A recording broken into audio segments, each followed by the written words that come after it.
Bonjour à toutes, bonjour à tous. J'ai l'immense plaisir aujourd'hui de recevoir Jean-Michel Deiss, bien sûr du domaine Marcel Deiss, qui nous fait le plaisir d'une référence fantastique et qui, je l'espère, va nous parler un peu justement de ce superbe domaine. Bonjour Jean-Michel. Bonjour Pascal, bonjour.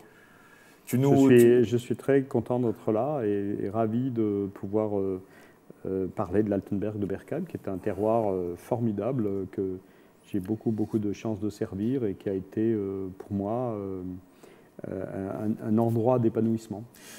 Tu représentes pour moi aujourd'hui une des plus grandes définitions qu'on retrouve sur l'Altenberg de Bergheim, mais j'aimerais que tu nous parles un peu de l'histoire du domaine. Alors l'histoire du domaine, c'est très simple. Ça s'appelle domaine Marcel Deiss parce que Marcel Deiss est mon grand-père. Et mon grand-père est né en 1900 et en 1918, il s'est engagé dans l'armée française et il a fait une campagne, il a fait une carrière militaire assez ambitieuse. Et donc il a marché beaucoup, il connaissait l'Afrique à fond, il connaissait le Tonkin à fond et il n'était jamais là. Et donc l'histoire du domaine, c'est très simple. C'est ma grand-mère, son épouse, n'avait pas besoin d'un homme. Elle était tout à fait autonome. C'était une chef d'entreprise. Donc elle a repris un petit bistrot de village. Elle en a fait un restaurant, puis ça ne suffisait pas. Donc elle en a fait un hôtel-restaurant. Puis ça ne suffisait pas parce que c'était 46, parce que c'était la libération, que c'était la fête. Donc elle a fait une salle de danse.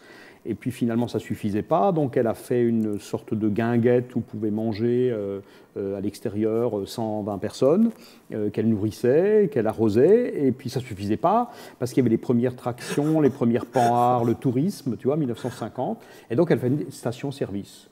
Et cet homme qui était retraité, c'était un homme d'un mètre 90, plutôt quelqu'un d'impressionnant, qui jouait le rôle un peu de videur, tu vois, le soir à 10h30, 11h, quand il descendait, les gens comprenaient que c'était le moment de se barrer. Il annonçait la fin. Voilà, et donc elle ne le supportait pas vraiment à côté de lui, donc elle lui a dit, écoute, tu arrêtes de m'embarrasser, va piocher, fais du vin pour le restaurant. Et donc il a fait deux projets, Burlenberg, un vin rouge, et Engelgarten, un vin blanc.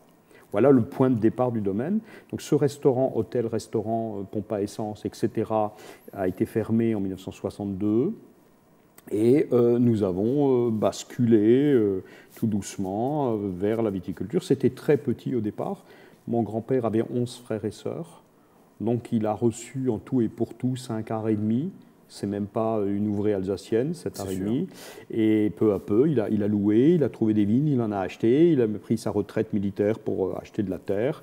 Et finalement, l'histoire du domaine, 1960, ça doit être 3 hectares. 1980, ça doit être 12 hectares, 13 hectares. Et donc peu à peu, on avance. Et voilà. Et donc moi, j'ai commencé à travailler au domaine en 1975. Mon premier millésime millifié, c'est 1976. En plus, une très grande année. Voilà, et donc à l'époque, on avait une clientèle, beaucoup de petits restaurants et de bars. Et donc, mon père avait trouvé que c'était à moi de faire les livraisons.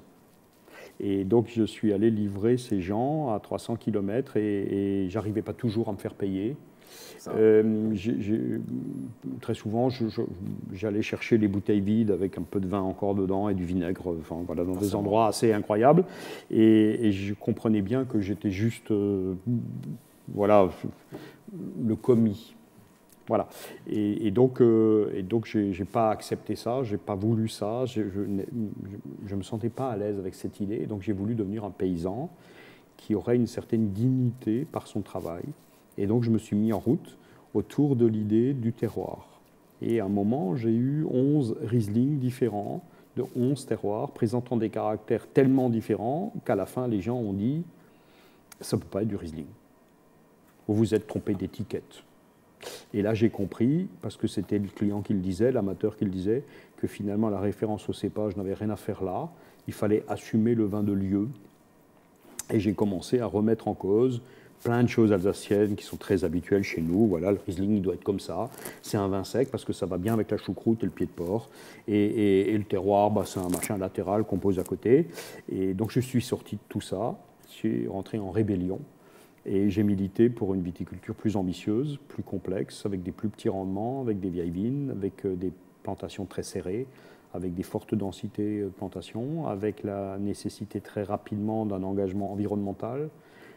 Donc on a toujours labouré nos vignes, mais voilà, j'ai assez rapidement compris qu'il fallait franchir encore une étape.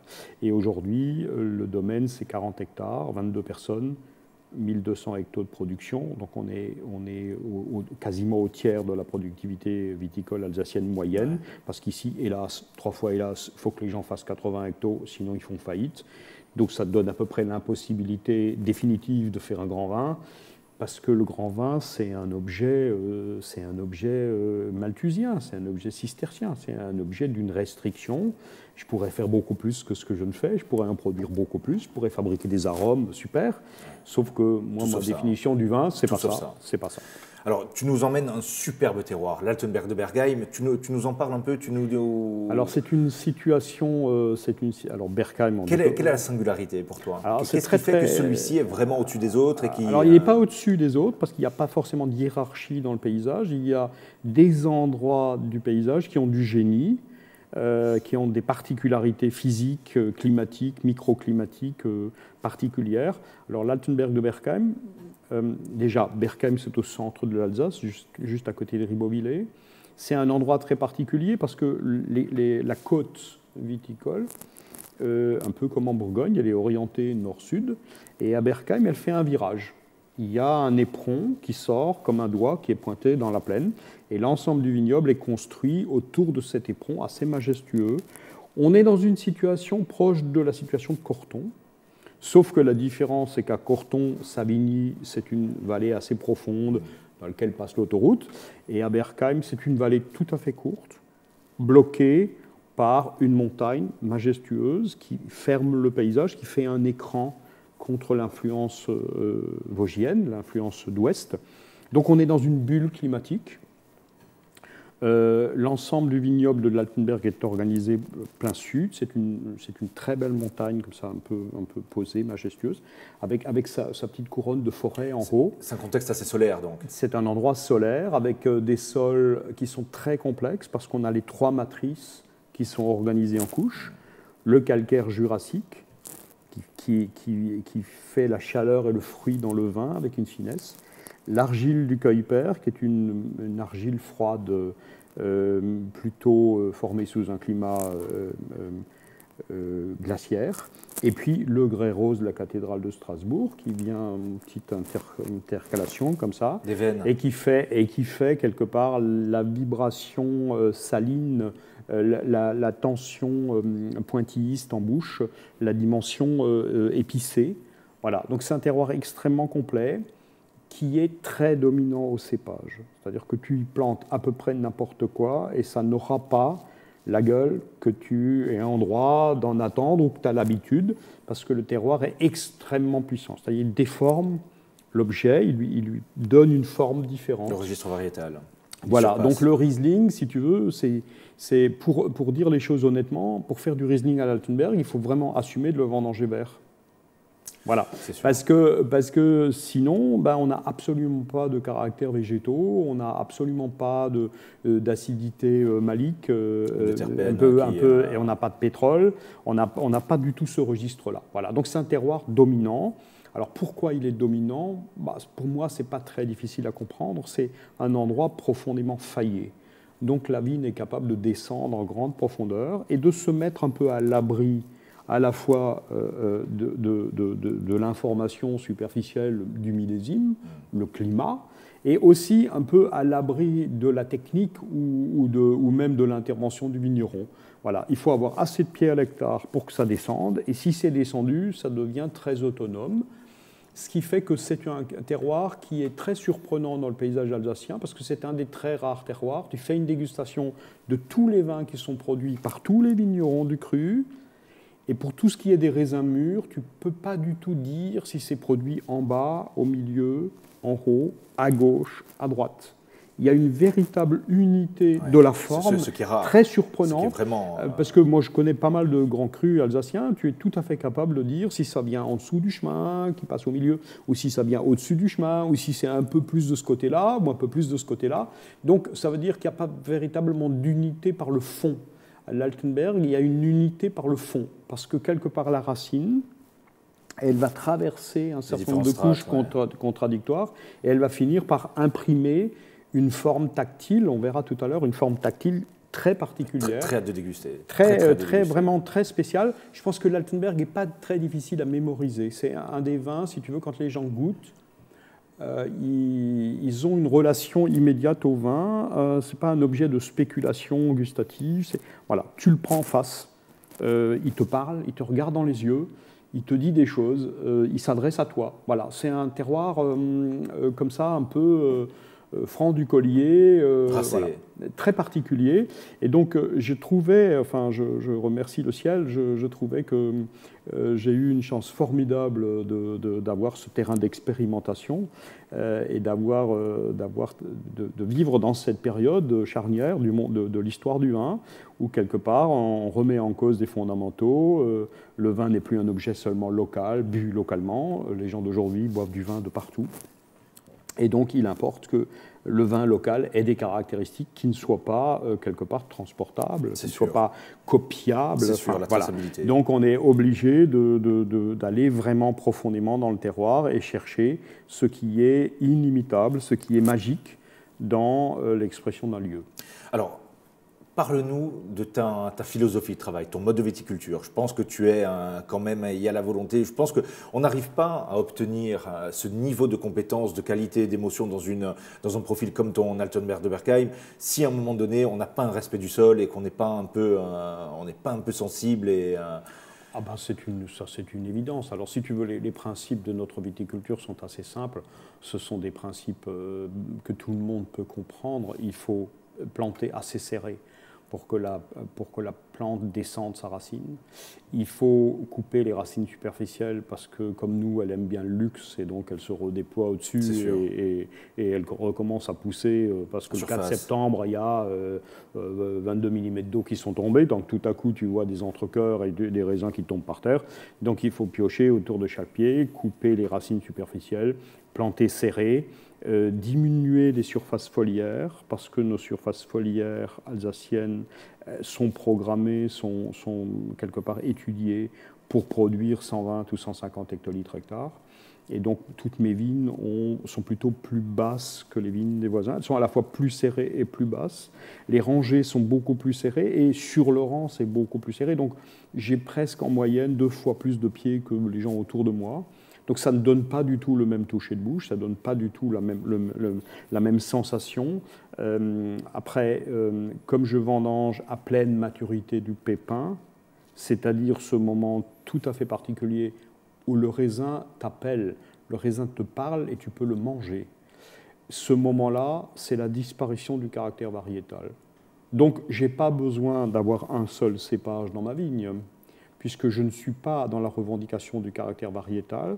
Donc j'ai mis finalement tous les cépages qui m'ont semblé légitimes dans chaque lieu. Donc l'Altenberg de Berkheim, aujourd'hui, c'est une bouteille qui est produite dans un cahier de charge particulier, puisque c'est un des rares grands crus d'Alsace qui a un cahier de charge spécifique qui prévoit la plantation de l'ensemble des cépages alsaciens.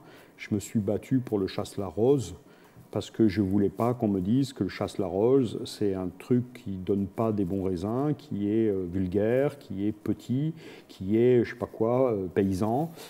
Pour moi, c'était le Z de l'alphabet. Donc l'enquêteur de l'INAO, il m'a dit, écoutez, Adaïs, à la fin, vous nous emmerdez, tout ce que vous voulez, mais pas le Chasselas-Rose. Alors j'ai dit, écoutez, ce n'est pas compliqué. Si vous décidez que le Chasselas-Rose, c'est le Z de l'alphabet, ça va être compliqué parce que mon terroir zozote. Donc si vous prenez la responsabilité de l'enlever, il faut que vous sachiez que vous empêcherez cet homme-là de s'exprimer. Alors il a eu très peur, il a compris que peut-être je n'étais pas le mec qui allait reculer. Et il m'a dit, bon, alors si c'est comme ça, pour le pourcent de Chasselas-Rose, on le met. Donc il y a tout. Je suis en train de m'intéresser beaucoup aux vieux cépages orphelins, parce que les vieux cépages orphelins alsaciens, il y en a 46, ils ont une caractéristique qui va être très utile pour le futur de notre aventure, c'est la rusticité. C'est des vieux cépages qui n'ont pas été sélectionnés, ils ne sont pas forcément productifs, c'est une première qualité. Ils produisent encore une structure acide, rustique, profonde, dont nous manquons. Ce que tu appelles rusticité, c'est l'extrait sec, c'est la profondeur de la structure. C'est la verticalité, en tout cas. Voilà, c'est le fait que, si tu veux, c'est un vin qui est construit avec des fondations.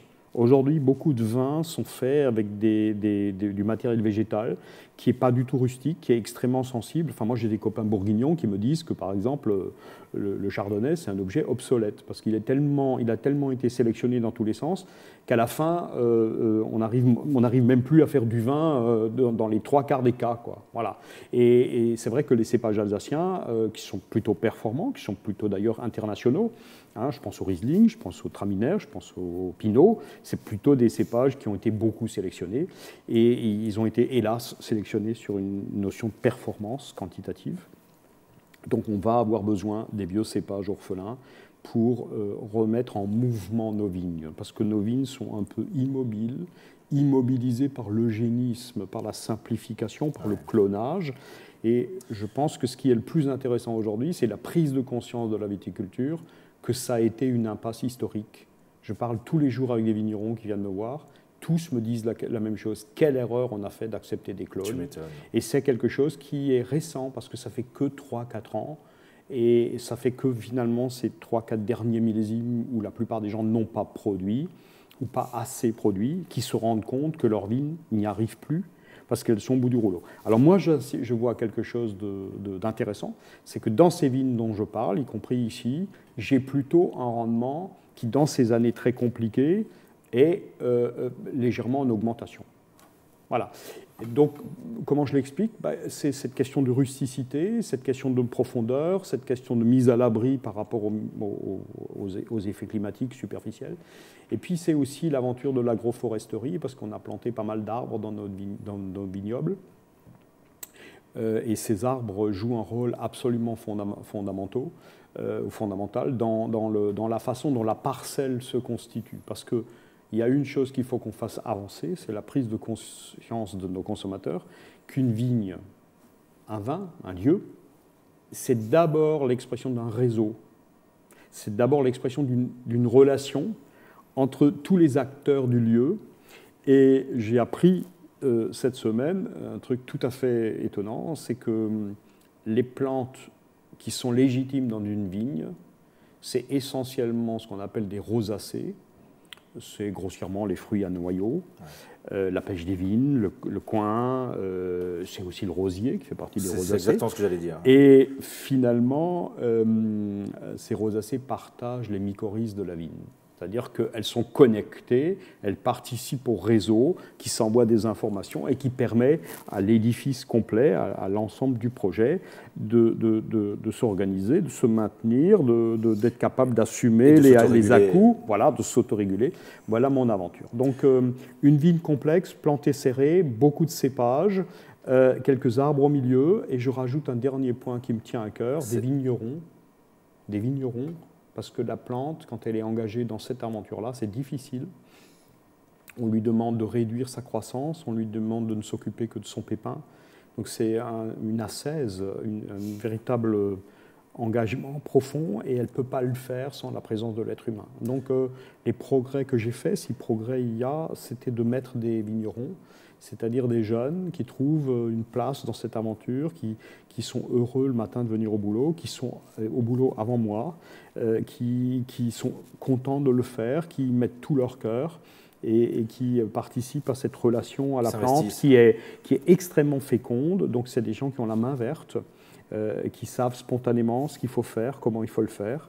Et ma fierté, c'est ça, c'est d'avoir réussi à former une équipe de 22 personnes qui sont vraiment engagés dans l'aventure dans la vigne, dans l'accompagnement de la plante, sur ce chemin de renoncement et d'accomplissement du fruit, qui est le seul, pour moi, la seule porte, la seule fenêtre à travers laquelle passe l'énergie d'un terroir. Parle-nous un peu de la biodynamie. Écoute, c'est assez facile, je crois que je vais donner un exemple pour que les gens qui nous écoutent me comprennent. C'est l'idée d'un accompagnement, c'est l'idée de la tendresse, c'est l'idée qu'il y a un lien entre les plantes, et particulièrement la vigne, et l'être humain. On sait maintenant que les plantes ont une âme, qu'elles nous voient, qu'elles nous regardent, qu'elles s'occupent de nous, qu'elles ressentent des émotions, qu'elles ont une mémoire. Et donc la biodynamie, c'est comment tu organises les relations de l'être humain avec cette plante qui a une âme. Comment cet être humain se réveille le matin avec l'envie d'aller la labourer, d'aller la piocher, d'aller la tailler, d'aller la vendanger. D'où on sort la décision. Il n'y a que deux solutions.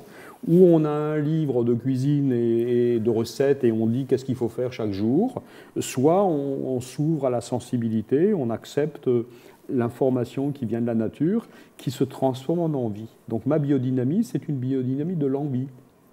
J'écoute mon envie, j'ai envie d'aller labourer. J'ai compris que derrière l'envie, il y avait la nécessité. Parce que la plante me téléphonait quelque part. Elle me disait, dis donc, viens un peu là, j'ai besoin de toi. Voilà, c'est ça notre biodynamie. Je vais donner un exemple très simple. Après les vendanges, j'ai passé 4 grammes de silice à l'hectare. C'est l'équivalent d'une petite poignée de sel, toute petite, tu ne la vois pas dans le creux de ma main. J'ai passé ça sur chacun de mes hectares.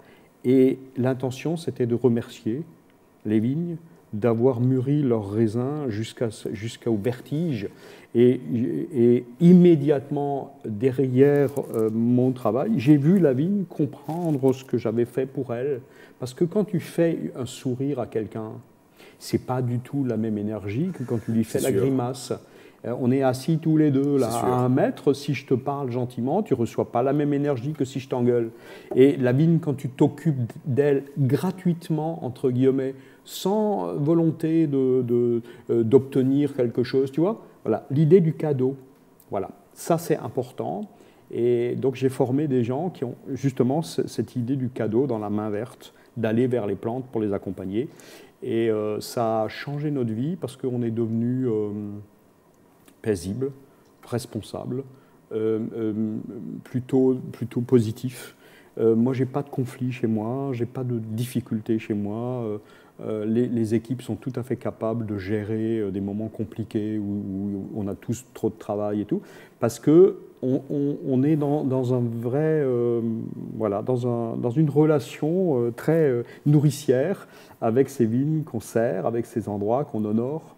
Ça me tient beaucoup à cœur. Mais tu me confortes dans l'idée que la meilleure relation entre les hommes et surtout avec la nature reste le gagnant-gagnant. Je pense que tu l'as très très bien compris. Absolument. Je ne pense même pas que c'est gagnant-gagnant. J'ai toujours reçu plus que ce que je n'ai donné. L'aventure du grand vin, c'est que tu reçois beaucoup plus que ce que tu donnes, quels que soient les efforts absolument héroïques que tu peux fournir, tu reçois à la fin plus. Je n'ai pas l'histoire d'un millésime où j'ai été déçu parce que j'aurais donné plus que ce que je n'ai reçu. J'ai toujours reçu plus à la fin. Parce que j'ai reçu aussi l'amour des gens, j'ai aussi le regard des gens autour. C'est ce qui fait la différence. Les gens qui me parlent d'un vin qu'ils ont un jour goûté et ils en parlent comme si le vin était là, quoi, tu vois. Donc ils l'ont mémorisé, les mots sortent, ça dit des années après leur émotion. Il y a plein de gens qui me disent que l'aventure des grands vins, chez eux, ça commençait avec un de mes vins. Et ils en parlent des années plus tard avec une franchise, une émotion, et un souvenir qui est incroyable. Et donc, je me dis que, écoute, la meilleure définition que je pourrais donner de mon travail de vigneron, c'est faire passer l'énergie bienveillante du lieu à travers le pépin mûr jusque dans le gosier du client, qui tout à coup, recevant une force, une véritable dose d'énergie bienveillante, s'arrête, commence à saliver, et peu à peu, cette salivation s'habille de mots, c'est ce qu'on va faire ensemble, c'est la dégustation, s'habille de mots qui rentrent dans le cerveau, qui rentrent dans la mémoire, qui sont stockés, finalement, pour les autres, ceux qui viendront après, à qui on le racontera. Tu vois, la dégustation, finalement, c'est comment tu reçois tout à coup cette énergie bienveillante qui vient d'un lieu, tu la reçois en toi, tu sens qu'elle te fait du bien, tu sens qu'elle commence à te faire saliver, et tu commences à décrire cette émotion qui t'envahit, tu stockes ça, Et finalement, cette énergie que tu as reçue, dont tu pourrais penser qu'elle est pour toi tout seul, quoi, elle existera vraiment qu'au moment où tu vas la raconter à quelqu'un. Voilà. Moi, je suis frappé, je sors de dégustation, des gens ont goûté 120. Et quand tu leur demandes à la fin qu'est-ce qu'ils ont aimé, ils ne peuvent pas te répondre. Parce qu'ils ont goûté plein de trucs, mais finalement, ça n'a pas fait tilt. Et il suffit qu'il y ait dans le tas un vin qui fait tilt, et il te raconte ça avec une émotion qui revient, qui t'envahit, et tout à coup, toi-même, qui les écoutes, tu commences à saliver toi aussi. Et puis, avec voilà. du détail. Voilà, donc je trouve que c'est ça qu'on fait et qui est la partie la plus magique du métier, quoi. Bon, alors je pense que... C'est le moment d'ouvrir. Oui, je crois que c'est le moment. Alors je te laisse officier. Alors bon, maintenant, tu sais, moi je reste très attaché, on a la chance encore d'avoir, et tu en fais vraiment, tu en es un des plus grands exemples, je pense qu'on a un artisanat en France qui est fantastique. Et tu sais, je reste attaché à m'équiper du bon outil. Et, tu vois, ça c'est, tu connais sûrement, c'est les couteaux sommeliers Château-Lailleul, donc, qui sont magnifiques, qui est un bel objet, qui pour moi qui a une véritable solidité, une véritable construction, quoi. C'est pas un objet fantaisie, c'est pas un objet, la forme est au service de l'usage. Mais ça a été vraiment pensé à tout point de vue pour qu'on puisse vraiment prendre du plaisir à ouvrir une bouteille. Un des premiers aspects donc, de ce couteau, qui pour moi est révolutionnaire, c'est la qualité de sa lame. Et c'est qu'elle t'assure sans aucun problème, déjà, une incision qui est parfaite, qui est nette, qui est précise. Et je trouve que ça, c'est dans l'idée aujourd'hui d'un couteau sommelier, c'est la base. C'est important, ouais, tu as raison. Deuxième point. Bien sûr. La vrille. Ouais. Et la vrille, pour moi, est fondamentale dans l'idée qu'il faut qu'elle puisse qu'on puisse déjà accéder donc au bouchon sans forcément le transpercer. Et donc réussir à l'ouvrir sans aucun problème. Sans le perdre. Voilà, tu vois. Parfait. C'est déjà l'Altenberg de Berkheim. Tu mets le nez dessus, et il y a déjà l'Altenberg de Berkheim, tu vois. Ça, c'est magnifique. Tu sens déjà dans le premier contact que tu as au vin, pour moi, l'essentiel, c'est un niveau de complexité. Parce que le terroir, c'est un objet de civilisation, c'est un objet de complexité. Si tu n'as pas la complexité, ça veut dire que le terroir, il a été bridé, on l'a simplifié, on a voulu l'apprêter pour un marché où les acteurs sont méprisés, on pense qu'ils n'ont pas le niveau, qu'il faut leur prémâcher le travail, que les choses doivent ressembler à ce qu'elles sont supposées être, etc., etc. Et donc, il y a beaucoup de vins qui n'assument pas la potentialité du terroir. Moi, je suis assez effrayé de voir des grands terroirs produire aujourd'hui des signaux extrêmement simples parce qu'on destine le produit à des gens dont on pense, sans jamais le dire, qu'ils n'ont pas le niveau, qu'ils ne comprennent rien. Donc, tu vois, il y a cette idée qu'on ne peut pas leur proposer un livre parce qu'ils ne savent pas lire. Donc, il faut leur proposer une bande dessinée. Ils peuvent comme ça suivre avec le doigt. Et ça signe la fin d'un projet de civilisation. Je veux dire, chaque chose qui nous est proposée dans la vie, ça doit être une possibilité de s'élever. Ça doit être une possibilité de grandir. Et garder son libre arbitre. Et d'avancer, et de s'enrichir, et de se dire à la fin, ah, super, j'ai encore franchi une marche. Voilà. Et quand on dit aux gens, mais non, vous ne montrez pas, vous n'y arriverez pas, voilà, vous avez peut-être le pognon, mais vous n'y arriverez pas, je trouve qu'il y a un mépris absolument incroyable. Voilà. Donc j'ai beaucoup travaillé sur la question de la dégustation, j'ai beaucoup travaillé sur la question des mots de la dégustation, et j'en distingue deux catégories. Il y a les mots universels, les mots qui ont un sens précis et pour tout le monde, dans toutes les langues, de tous les lieux, de tous les pays, pour toutes les personnes, de tous les niveaux ou toutes les potentialités. Et puis, il y a les mots personnels, les mots qui ont un sens pour soi, sont souvent des mots de l'enfance, des mots de l'histoire intime des personnes, des mots qui n'ont pas forcément un sens universel. Alors je vais donner un exemple. Pour moi, sens universel, quelque chose qui est pointu n'est pas arrondi. Et quelque chose qui est lisse n'est pas rugueux. Quelque chose qui est fin n'est pas épais. Voilà. Par contre, le cuir de Russie, c'est un mot valise, tout le monde peut mettre dedans ce qu'il veut. On ne sait pas exactement ce que c'est le cuir de Russie. Fruité, alors ça c'est le mot parfait, c'est fruité. Moi, je ne sais pas ce que c'est fruité, parce que de quel fruit, est-ce que fruité, ça veut dire la même chose? C'est vague. Pour quelqu'un qui habite en Scandinavie ou quelqu'un qui habite en Toscane, ou peut-être quelqu'un qui habiterait même dans le Maghreb ou en Océanie, ça n'a évidemment pas de rapport. Voilà. Donc, j'essaye de fuir les mots valises qui veulent rien dire, parce que chacun met dedans ce qu'il imagine. J'essaye de me tenir aux mots du toucher, parce que ceux-là, ils ont une caractéristique. Il n'y a pas de définition additionnelle. On sait tous de quoi on parle quand on parle d'épaisseur, de rugosité, de viscosité, de lumière, de chaleur. Ce qui est chaud n'est pas froid. Voilà. Moi, je passe mon temps à demander aux gens, alors, c'est chaud ou c'est froid? C'est rugueux ou c'est lisse? Ça monte en bouche ou ça descend? C'est horizontal ou c'est vertical?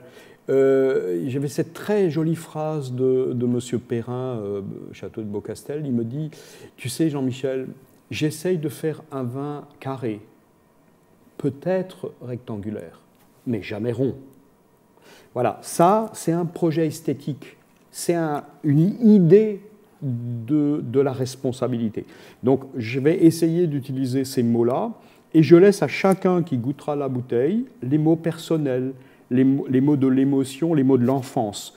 Presque toujours ces mots-là sont des mots aromatiques.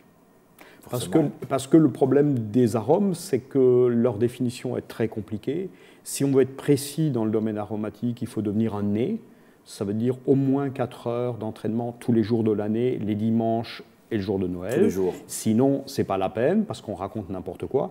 Et l'immense majorité des gens ne vont pas pouvoir faire ce travail, ni consacrer l'énergie qu'il faut pour le réussir.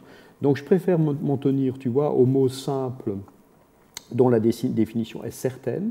Par contre, j'encourage chacun à faire les choses en 2 temps. Voilà, je définis le terroir, je comprends quel est le plan du bâtiment, le plan en 3D du bâtiment. Et après, je dis aux gens, mais maintenant c'est chez vous, habillez les pièces, habitez les pièces.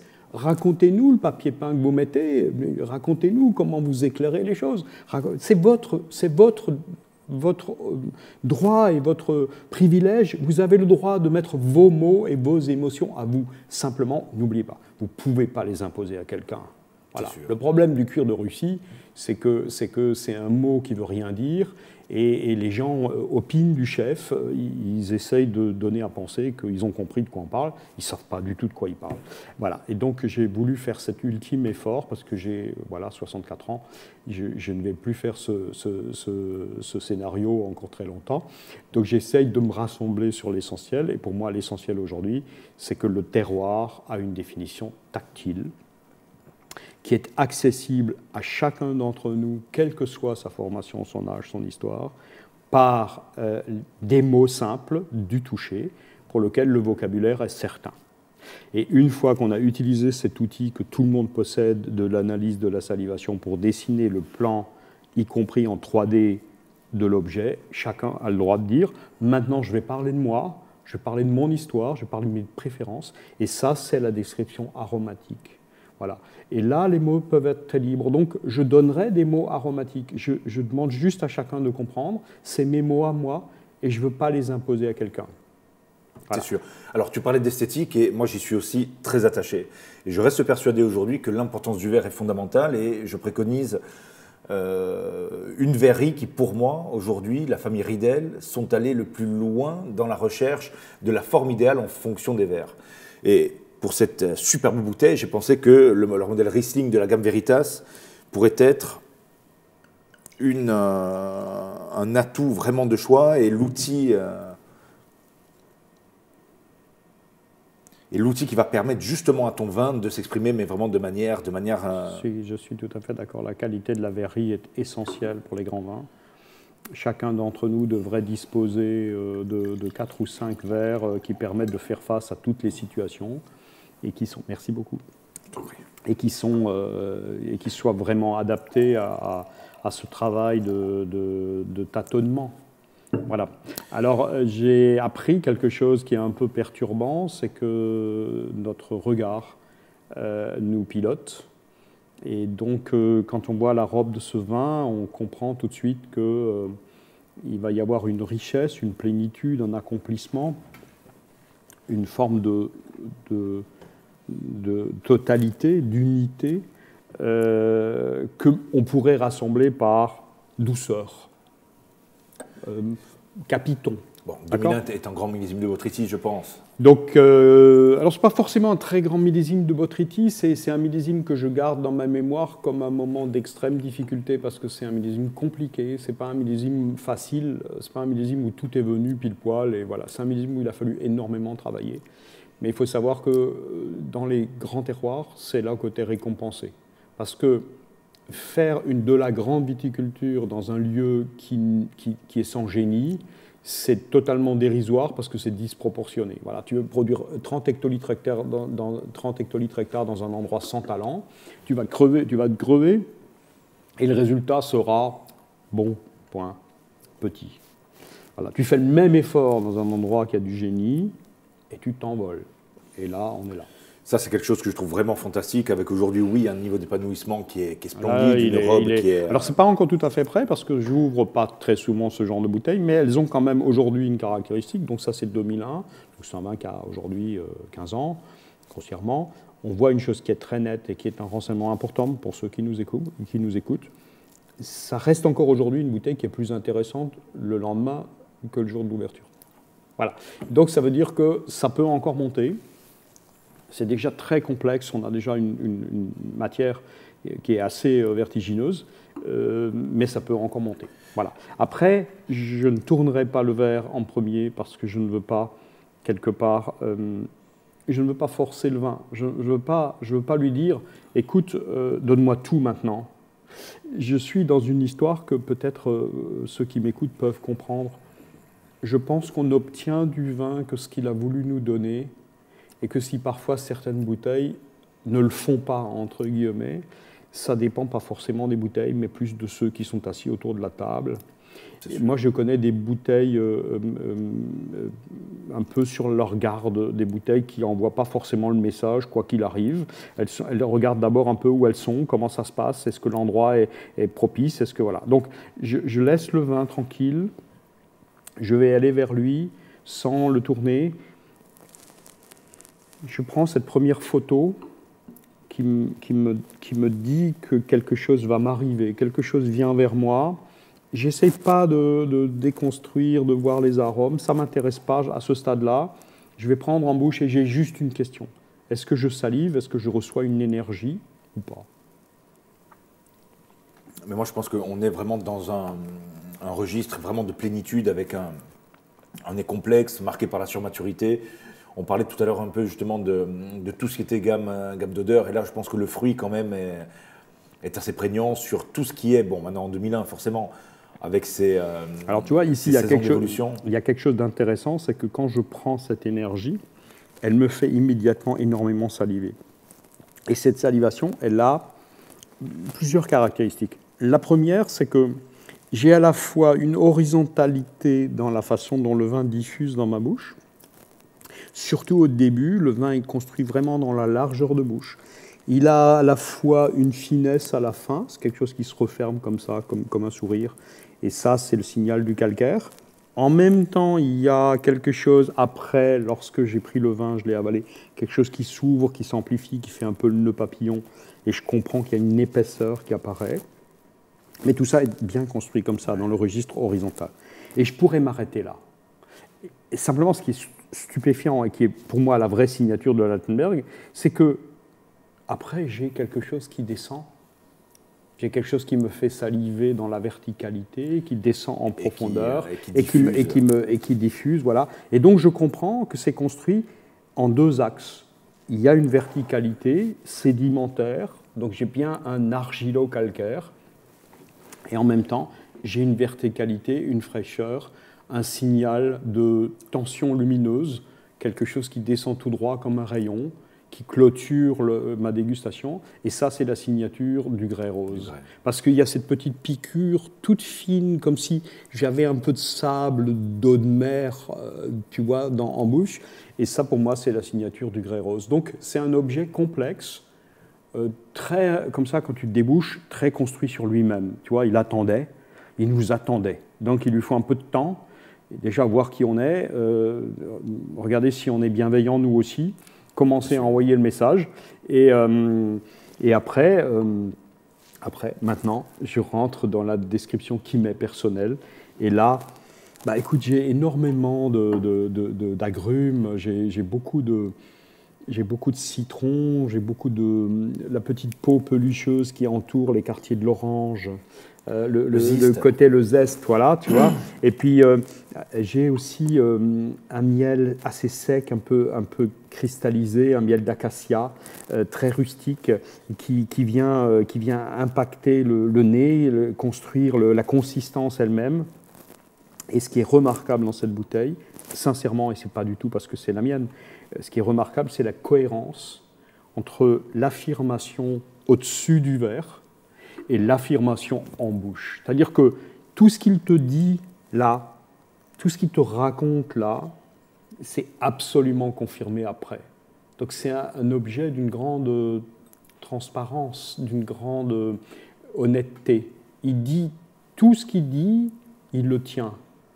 Je trouve qu'il n'y a rien de politique là-dedans, tu vois. C'est vraiment les hommes devraient être comme ça. Ils devraient tenir leurs paroles. Ils devraient dire avec franchise qu'est-ce qu'ils ont sur le cœur. Moi, je suis pour le débat.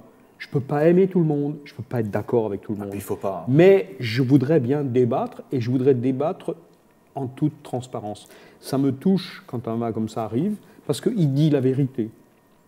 Il dit tout. Il n'arrange pas le discours, il n'est pas en train de tricher pour faire un public, il n'est pas en train de raconter des bêtises qu'il ne peut pas tenir. Et donc cette honnêteté-là, cette transparence-là, après 16 ans, tu tires le bouchon, tu verses, et c'est là.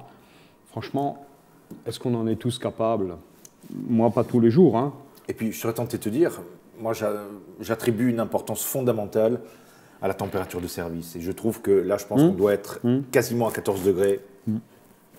Et le vin retrouve, ou en tout cas exprime une dimension qui est magistrale. Alors oui, dans sa justesse, dans sa précision, bien sûr, au niveau odorant et aromatique, mais dans la pulpe, dans la substance, dans ce soyeux tactile, dans ces bois amers. Et ça devient de plus en plus pointu, et ça devient vraiment rafraîchissant, et tu as cette force cristalline, vraiment liée au grès, qui est très très particulière, et qui est, alors des terroirs argilo-calcaires, il y en a pas mal. En Alsace, on a beaucoup de chance, on est riche de ce point de vue-là, au moins dans certaines parties du vignoble. Mais que la verticalité cristalline vienne transcender et quelque part construire verticalement un édifice aussi baroque, parce qu'il faut voir la feuille d'analyse, quoi. Hein. Moi, je n'ai pas sorti la feuille d'analyse ce matin avant de partir. Ben, ça, c'est un machin qui a au moins 80 grammes de sucre, quoi. Ben, honnêtement, on va boire la bouteille, il y a zéro problème. Et d'ailleurs, en termes, on parlera peut-être après des accords. Ça, aujourd'hui, tu mets dans une très très belle carafe et tu envoies n'importe quoi. Le vin va emmener le mets, les assiettes, les gens sur les chaises, tout le truc décolle, parce qu'il a une force d'aspiration, de rassemblement, d'unification. Il y a une énergie qui, à mon avis, sort du cadre parfois un peu... qui est nécessaire au début dans les jeunes vins. On a besoin de l'expertise du sommelier, on a besoin de quelque part d'être précis, parce que le vin n'est pas encore posé. Mais quand on prend comme ça une bouteille qui est au début de son âge adulte pleinement, moi, tu vois, là, moi, j'invite mes copains. Le plus important, c'est pas ce que je mangerai, c'est le fait que ce soit mes copains et qu'on mangera ensemble. Voilà. C'est sûr. Tu vois, maintenant que tu nous mets un peu l'eau à la bouche, je reste persuadé que ce type de vin, très savoureux, avec de la densité, avec du fond, avec vraiment une une énergie très particulière, appelle une cuisine peut-être un peu originale. Alors, bien sûr, après, on peut être très, très précis. Là, tu peux aller sur tout ce qui appelle le citron, tout ce qui appelle l'agrume, tout ce qui appelle un réveil, parce que c'est le vin qui va quelque part réveiller. Après, et ça, c'est l'accord assez simple, je veux dire, un accord en harmonie, un accord presque organique. Le vin apporte ce qui manque dans l'assiette. Ça, c'est une étape. Après, tu peux aller plus loin. Après, tu peux aller plus loin et tu peux travailler sur la contradiction, c'est-à-dire mettre des accords en opposition. Alors, je vais raconter une petite histoire. Je suis, il y a quelques années, voilà, je suis en Scandinavie pour aller voir mes importateurs et je me retrouve au restaurant Noma. J'ai eu le privilège d'y aller, j'en garde un souvenir. Écoute, voilà. Donc c'est un moment un peu extraordinaire. Et donc, je suis assis là et je me laisse un peu faire. Voilà, parce qu'il ne faut pas vouloir réinventer ce qu'on ne connaît pas, donc je me laisse faire. Et donc, on me sert un tartare de bœuf aux algues, épicé, extrêmement savoureux, relevé et en même temps profond. Pas un truc un peu superficiel, mais profond. Et on me sert un vin dans un verre, je ne sais pas du tout ce que c'est. Et j'ai ce verre et je ne comprends pas. Parce qu'à un moment, j'ai un trouble, je me dis, mais qui peut donc être le vigneron assez fêlé pour avoir produit un vin pareil? Où est-ce qu'on pourrait produire un vin pareil? Comment le type a fait ça? Et comment ce truc s'emboîte avec mon tartare de bœuf, épicé à l'algue, avec le sel, vraiment le sel marin. Je suis totalement transporté par cet équipage, par cette proposition. Et je vois le sommelier rigoler sous cape et pendant que je cherche. Alors je cherchais, j'étais en Loire, je cherchais du côté de Foros, je me suis baladé un peu, quoi. Et je le voyais rigoler de plus en plus. Et à la fin, il me dit, mais Monsieur Deiss, c'est l'Altenberg de Berkheim, je ne sais plus le millésime, je crois que c'était 96. Bon, il n'est pas sympa le sommelier. Et je n'ai pas du tout reconnu mon vin. Et aujourd'hui, je le reconnaîtrais à cause de la dégustation tactile, mais je n'ai pas reconnu du tout mon vin. Et je me suis posé la question comment un type avait produit un truc aussi fou qui allait avec un tartare de bœuf. Et c'était cette situation-là. Tu vois, là, on pourrait manger. À la limite, qu'est-ce qu'on mange? Alors, moi, si tu me permets, moi, ce que je pense qui est remarquable sur ce type, et je t'accorde le fait que c'est des vins qui permettent, et c'est ça qui me passionne justement, entre autres dans le vin d'Alsace, c'est d'aller chercher des viandes travaillées de manière un peu exotique. Et tu vois, un grand classique de la cuisine française, tu vois, ça a tout simplement un canard à l'orange. Oui, bien sûr. Et avec ça, c'est-à-dire qu'il y a à un moment donné le fond, la texture, la densité, surtout ce soyeux tactile, que je trouve passionnant. Mais après, pour aller chercher justement la préparation, donc les agrumes. Tu sais, sur du sucré salé, et je regrette vraiment que beaucoup trop de personnes n'envisagent pas, je pense, l'Alsace vitivinicole, ou en tout cas des vins d'Alsace, sur ces grands vins, comme étant aujourd'hui la possibilité d'aller chercher des mets où tout ce qu'on connaît et qui, même souvent, ont plus de notoriété, donc vos superbes vins. Et là où eux s'arrêtent au niveau de certaines associations, vous avez un boulevard devant vous. Ah oui, je suis tout à fait d'accord. C'est évident qu'une façon nouvelle, une façon contemporaine de faire de la cuisine, avec des choses qui sont très très proches de la naturalité, de ce qui se passe sur l'arbre, ce qui se passe quelque part dans le couvert fleuri. À cette nouvelle façon de concevoir la cuisine, non pas comme une cuisine de transformation, mais comme une cuisine de sublimation. De vérité. Appelle des vins comme ça, qui sont totalement honnêtes, qui donnent les choses gentiment, sans forcer. Moi, j'aime pas les vins qui donnent tout de suite, et puis après, après tu t'arrêtes un peu, tu vois, tu es dans une figure imposée. Alors c'est le monsieur, il sait très très bien danser le tango, mais il ne sait pas marcher, alors c'est encombrant parce qu'on ne peut rien faire avec lui. Il fait 3 pas de tango, il est génial, tu as l'impression qu'il flotte, sauf qu'après on ne peut rien en faire. Donc il y a beaucoup de vins comme ça, un peu archi spécialisés. Ça c'est par exemple un vin tout terrain. Pour moi, bien sûr, on peut le magnifier, on peut le mettre en valeur, mais le très grand vin, surtout quand il est prêt, surtout quand il a 15 ans, 20 ans, 25 ans, 30 ans, et les vins d'Alsace sont capables, dans cet espace-là, de performances totalement incroyables. J'ai ouvert une verticale samedi de Grasberg. Eh bien, la conclusion la plus massive de l'affaire, c'est que les bouteilles qu'on avait ouvertes donc samedi matin étaient beaucoup plus intéressantes dimanche soir que samedi matin.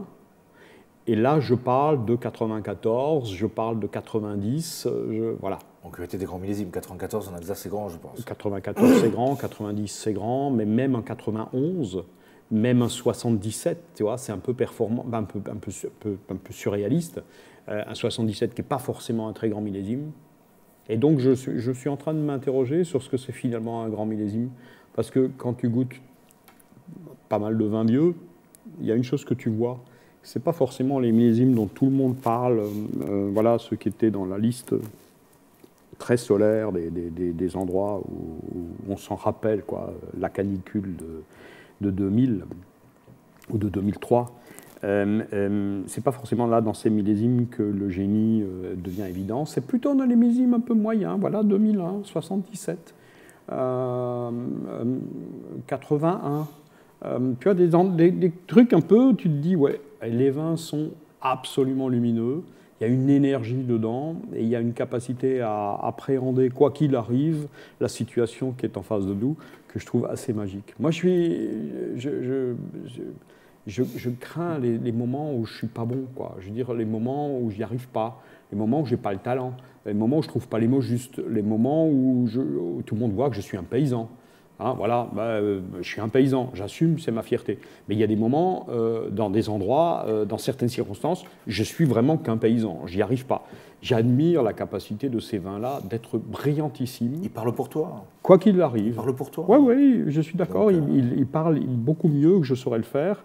Et quoi qu'il arrive, tu envoies la bouteille et tu sais que ça va au cœur de la cible. Voilà. Après, bien sûr, il y a la compréhension autour de nous. Alors elle a beaucoup bougé, parce que les jeunes d'aujourd'hui, ils sont vraiment préoccupés de durabilité, ils sont préoccupés d'éthique professionnelle, ils sont préoccupés de qualité alimentaire, ils sont préoccupés d'énergie bienveillante. C'est le mot que j'utiliserai. Et j'ai beaucoup de jeunes dans mes clients, j'ai de plus en plus de jeunes dans mes clients. Aujourd'hui, samedi, on a fait un truc porte ouverte. La moitié des gens qui sont venus ont moins de 30 ans. Donc c'est intéressant parce qu'il me parle de mon aventure avec les arbres, il me parle de mon aventure avec les vieux cépages, il me questionne sur l'énergie bienveillante, qu'est-ce que c'est, comment on la reconnaît, et je me dis qu'il y a énormément de futur là-dedans. Donc je suis un vigneron heureux, qui est peut-être au bout de la route, mais qui voit le monde, qui voit un monde, enfin, c'est un monde qui est plus encourageant que celui que j'ai connu quand j'ai commencé. C'est sûr, c'est générationnel. Jean-Michel, c'est un plaisir, je te remercie pour ton amitié, de nous faire partager une bouteille de ce niveau. Et je vous remercie 1000 fois de nous avoir suivis et vous donne rendez-vous le mois prochain, bien sûr, avec encore un invité qui, je l'espère, devrait vous intéresser. Merci beaucoup, à très bientôt.